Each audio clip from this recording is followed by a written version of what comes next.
Today we shall discuss about the digestion, what is digestion, why it is important, and how the process of digestion occurs, and what are the various complex nutrients. About all these things we are going to learn and know about these things. So, first of all, let me know what is digestion. I think most of us know what is digestion. Digestion is nothing but it is the conversion of complex molecules or complex nutrients into simple molecules which are diffusible or absorbable into the body and which are readily usable by the body. Why digestion is important? So, we all know that without energy we cannot do our work. So, as we need energy, we need the food. So, if we take the food, food itself does not give the energy, but after taking the food or ingestion of the food, it has to be digested and it has to be converted into the simplest form of molecules which will be absorbed into the blood, and further which they will be utilized by the cells to produce ATP. So, this is how the digestion occurs. So, digestion is very much important to keep our body work properly, to keep our body healthily, and also it helps in giving energy to the body and for the survival of the organism. So, to know about digestion, we need to know about digestive system. Without system, there is no digestion. So, always there should be something to execute the work. So, here as we are learning about the digestion, the system which is involved in the digestion is called as digestive system, and particularly in the case of mammals, the digestive system constitutes about alimentary canal, that is nothing but the gut, and also associated digestive glands. So, the alimentary canal, it starts with the mouth and ends with the anus. Mouth leads into the buccal cavity, that means mouth opens into the buccal cavity, and the space that we have with inside our mouth means along with the tongue and the area whichever, that means whatever we eat, first we take it to into the buccal cavity. So, that intake of the food is called as ingestion, and this mouth the lips along with the opening is called as mouth, and this leads into the cavity called as buccal cavity, and this buccal cavity, it opens into the esophagus, esophagus opens into stomach, stomach opens into a U-shaped structure called as duodenum. This U-shaped duodenum attaches to the small intestine, and this small intestine further leads into the large intestine, and finally this large intestine opens to outside through anus. So, the digestive tract starts with the mouth and ends with the anus, and along with the digestive tract we have associated glands called as digestive glands, which release or which secrete the enzymes which are responsible for the digestion, and these enzymes all together based on the organ they are releasing, they are secreted based on the organ, they were named as pancreatic juice, intestinal juice, gastric juice, in that way. So, the organs whichever were involved, or the glands which are involved in the digestion are called as digestive glands, and those are mainly liver, pancreas, salivary glands, and also our intestine and stomach also they work similar to that of a gland. And this is the picture showing different parts of the alimentary canal. Types of digestion. Basically digestion is of two types, that is intracellular digestion and extracellular digestion. Intracellular, the name itself it is telling that intracellular digestion, intra means inside. So, intracellular digestion is nothing but if the digestion occurs in the cell, within the cell, then that kind of digestion is called as intracellular digestion. This type of intracellular digestion occurs in the lower grade of organisms like protozoans, poriferans, etc. The best example is amoeba. In the amoeba intracellular digestion occurs, and coming to the next type of digestion is extracellular digestion. Extracellular digestion, the word itself is saying that extracellular means outside the cell. So, the digestion which is occurring outside the cell in a defined organ or in a defined structure, a tube like structure. Here in the case of extracellular digestion, especially in humans, the extracellular digestion takes place in the alimentary canal. It involves, extracellular digestion involves the digestive tract, that is alimentary canal. It can also be called as a gut, and some glands. So, the best example for extracellular digestion is humans and higher grade organisms. Pictures showing the extracellular digestion. In these organisms, extracellular digestion takes place. And coming to the digestion, as I have said earlier, digestion is nothing but the conversion of complex molecules into the simplest form, which are diffusible or which are absorbable in the presence of digestive enzymes. It is called as digestion. So, as I have told you, the complex molecules. What are the complex molecules? The molecules like these, that means the food we eat contains a number of proteins and nutrients, nutrients especially carbohydrates, proteins, lipids, vitamins, minerals and water. The complex molecules among these are carbohydrates, proteins and lipids, and the simplest molecules are water, vitamins and nutrients. These nutrients, water and vitamins will be directly absorbed into the blood as they are very simple, and these complex molecules, carbohydrates, proteins and lipids, they need digestion and they will convert into the simplest form through different steps. So, carbohydrates in the presence of different types of digestive enzymes, they get turned or they convert into simplest form of molecules like glucose. Proteins get digested into amino acids. The final products of protein digestion is amino acids, and the same way the final products of lipids, nothing but the fats, is glycerol and fatty acid. So, smaller molecules will be directly, like water, vitamins and nutrients will be directly, minerals will be directly absorbed into the body. Then what is the mechanism of digestion? Especially now we are concentrating about the digestion of carbohydrates, proteins and lipids. Now let us focus on the carbohydrates. The carbohydrates, as we all know, it is nothing but the starch. Starch is one of the carbohydrate. In general way we can say carbohydrates are mainly white colored products or white colored food materials. They constitute the carbohydrates. So, these are the highly energetic, they are having more amount of calories and more energy. Consuming more amount of carbohydrates results in more weight.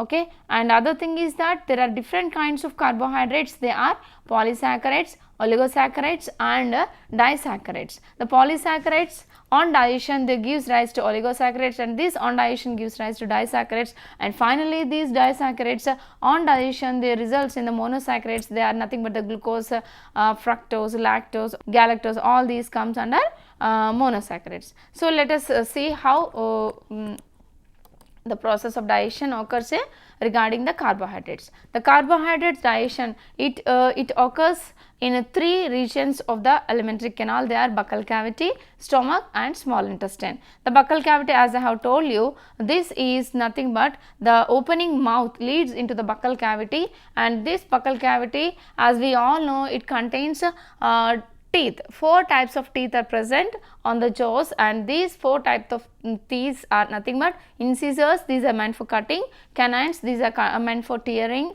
the flesh, and premolars and molars, they are meant for grinding the food. And coming to the salivary glands, there are 4 types of salivary glands which are present in the buccal cavity. Those 4 types of salivary glands are infraorbital gland, this is present in the rabbit and is not present in the man, that means it is absent in the man. And the other main salivary glands which are present in mammals are sublingual glands, these opens through Rivinus duct, submaxillary gland opens through Wharton's duct, and parotid gland is nothing but the salivary gland, this opens through Stenson's duct. And the food whichever we eat will be cut with the help of incisors, and it will be masticated with the help of premolars and molars. In this picture we can find the teeth, arrangement of teeth and different kinds of salivary glands. This is also the picture which is reflecting or showing the glands and the arrangement of the ducts. So, coming to the chemical part, The breakdown, carbohydrate digestion is nothing but the breaking down of the large complex carbohydrate molecules into simpler monosaccharides. About 60 to 80% of the diet that we take, that means the food we take, contain carbohydrates. So, these make the bulk of the food material that we eat. So, buccal cavity, it possesses the as it possesses the salivary glands, the salivary glands produce the substance called as saliva, and this saliva has an enzyme called as salivary amylase. This salivary amylase is initiating or starting the process of digestion within the buccal cavity. That too, initially the digestion of carbohydrates start, not proteins or lipids, but in the starting the digestion of carbohydrates takes place, that too in the presence of salivary amylase. This enzyme salivary amylase is also called as ptyalin, and this ptyalin partially digests the carbohydrates that we consume, and now the food combined with the saliva is called as bolus. So, about approximately 30% of the starch or the carbohydrate that we eat will be hydrolyzed in the buccal cavity itself. Now, after the partial digestion of this carbohydrate, it will be moving into the stomach. So, the connecting link between the buccal cavity and the stomach, there is a tube like structure. It can be called as a passage. So, that is nothing but the elastic tube like structure, that is esophagus. This is esophagus is the structure which connects the buccal cavity with the stomach, and now the food in the form of bolus will move into the stomach through this esophagus, and in the stomach we do not have any enzymes, but as the food has already combined with the saliva, it produces the the whatever saliva is present, in that salivary amylase is present. Still till the secretion of the HCl from the glands or from the cells of the stomach, the digestion of carbohydrates goes on in the presence of salivary amylase. Once the HCl releases into the this food, then the activity of salivary amylase stops, it gets disintegrated, and now the HCl, which is acidic in condition, that is a hydrochloric acid, it sterilizes the food. Whatever is taken or whatever comes into the food, into the stomach, it sterilizes, and if there is any bacteria or any unwanted materials, then it will sterilize it, it kills the bacteria and makes the food safe.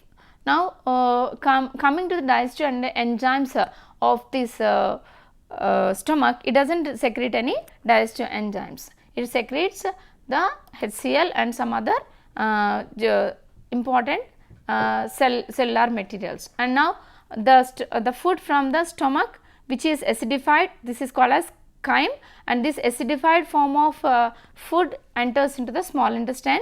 Here the connection between the stomach and the small intestine, there is a connection called as duodenum.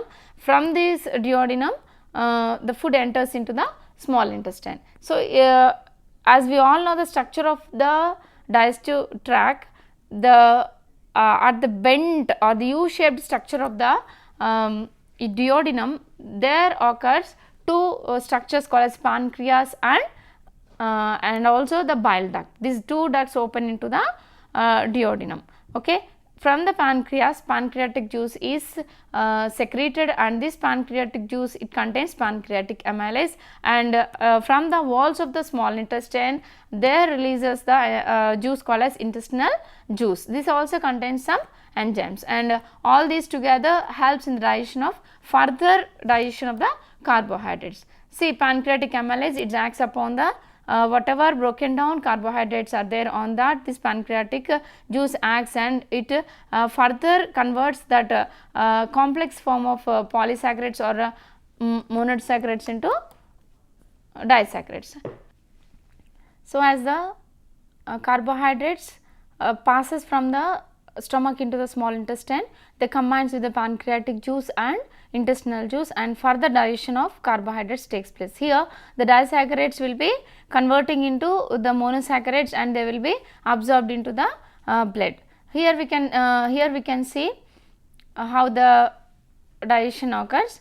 In the previous slide we can find the digestion of maltose, next sucrose, lactose, all these things will be digested. So, here we have the enzymes called as disaccharides, disaccharadases like sucrase, lactase, maltase, all these things. They help in conversion of these disaccharides, like so if we suppose lactose acts upon the, see here in this slide we can find starch, on the starch salivary amylase acts and it converts that into dextrins and maltose, and this maltose, on this maltose the enzyme maltase acts and it results in the conversion of this maltose into glucose and glucose. 2 molecules of glucose will be produced, and from the isomaltase, on the action of the isomaltase enzyme, glucose and glucose will be formed, and by the action of sucrase enzyme on the sucrose, glucose and fructose will be formed, and finally by the action of lactase enzyme on the lactose,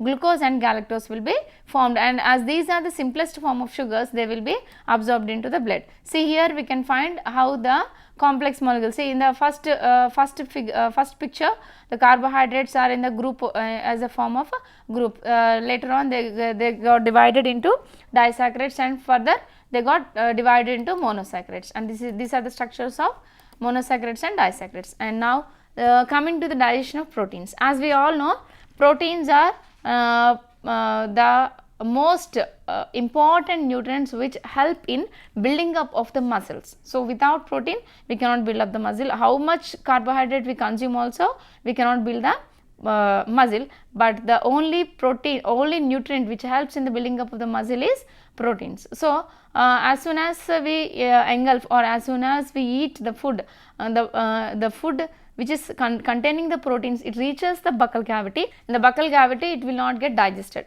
As soon as the food we eat, that enters into the buccal cavity, and in the buccal cavity there is no enzyme which is digesting the proteins. So, it just combines with the saliva, but the salivary amylase cannot act on the protein. So, further slowly it enters into the stomach, as same as through how the carbohydrates are entered through esophagus, the proteins enters into the stomach, and in the stomach we have some enzymes called as proteases. They act upon these proteins and they convert these proteins into peptones and peptides. So, here as we all know, the proteins are made up of amino acids. Each amino acid is interconnected, or they are connected with the help of bonds called as peptide bonds, and number of peptide bonds along with the amino acids forms a polypeptide chain. So, on the digestion of proteins,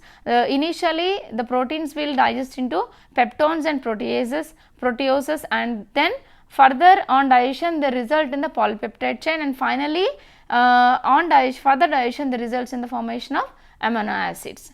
See, so in the case of the digestion of the proteins in the stomach, we have here occurs a mechanical change, and some chemical changes are also occur, as here in the stomach HCl is common, it releases and sterilizes the protein even, and it has some enzymes called as pepsinogen and prorenin and also mucin. This pepsinogen and prorenin, these are inactive, are in inactive form, and coming to the next region of the protein digestion is small intestine. It has bile and also pancreatic juice. Pancreatic juice contains different enzymes like trypsinogen, chymotrypsinogen and carboxypeptidase, and later on this enters into the intestine, and intestine it contains aminopeptidases and dipeptidases. All these act upon the proteins and they digest the proteins. See, in this slide we can find how the proteins are digested. Initially the proteins are split into proteoses, and these proteoses they get split into peptones, and peptones they get split into polypeptides, polypeptides to dipeptides, and dipeptides to amino acids. And now let us see how the stepwise digestion of proteins occur. See, initially the food enters into the stomach, means from buccal cavity, as there is no digestion in the buccal cavity. Initially the slight digestion of the protein occurs in the stomach itself. Sterilization, after sterilization the food mechanical churning occurs, and slowly it combines with the gastric juice, and then what happens, there occurs a chemical change. Here as I have told you, there are enzymes called as pepsinogen and prorenin. These two are in inactive form, means they are not in active form. Okay, usually when there is no food in the stomach, then the enzymes will be in inactive form. Why? Because if they are in active form, means if they are active, then they may result in the digestion of the wall of the stomach. So, in order to prevent that, they will be in inert form, that means not active. Okay, whenever they find or whenever the food reaches the stomach, then only that stomach wall gets the stimuli that it has to release the HCl. Once the HCl gets released, then this HCl acts upon the pepsinogen and prorenin and convert them into active form. Okay, now the in the next slide we can find that. See, the pepsinogen, which is inactive in nature, in the presence of HCl, it converts into pepsin, the active form of pepsinogen. This pepsin is a proteolytic enzyme. So, this in the presence of this pepsin, the protein gets converted into proteoses and peptones, and further prorenin also in the presence of HCl, it gets converted into renin, and this renin helps in the digestion of casein, that is milk protein casein, and it converts that casein into paracasein, and this paracasein along with along with proteoses are formed. The paracasein, again in the presence of calcium, it gets deposited and it forms converts into calcium paracaseinate only in the presence of renin. Again this calcium paracaseinate in the presence of pepsin converts into proteoses and peptones. Now, as I have told you, the food which is mixed with the HCl is called as chyme and it is present in the stomach. Now, the food, that is chyme, reaches the next level of digestion, that is small intestine. And before going to the next level, let us see what is mucin. Mucin is a glycoprotein. It is found in the walls of the stomach and also it lines all the gut, because it protects the internal lining of the gut from the acidity, and also it protects the stomach wall from different kinds of chemicals, toxins, microbes, and also mechanical stress. So, the mucin also helps in the improvising the immunity by capturing or holding or sticking to the microbes. Digestion of proteins in the small intestine. As I have told you, the bile contains no enzymes. Usually bile does not contain enzymes, it contains the salts. And coming to the next juice, whatever is present in the small intestine is pancreatic juice. It has different enzymes like trypsinogen, chymotrypsinogen and carboxypeptidase. This trypsinogen, chymotrypsinogen and carboxypeptidase, these are of different forms.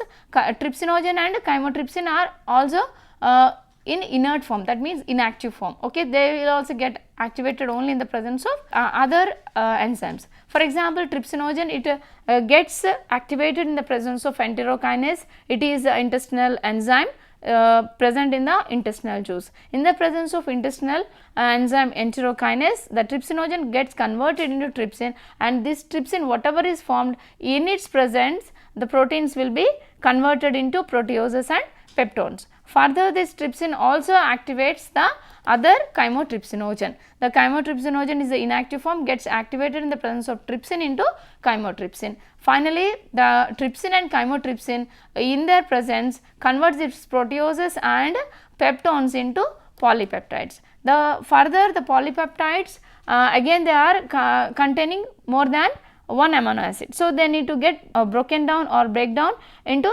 the simplest form, that is amino acid. So, again on these peptones and proteoses, carboxypeptidases act upon. These carboxypeptidases, they act upon this proteose and convert them into peptones, and the peptones again they get converted into polypeptides, and these polypeptides again they get converted into dipeptides and amino acids. These dipeptides, in the presence of dipeptidases, they get converted into amino acids. So, amino acids are the final product of protein digestion. They are nothing but building blocks of protein.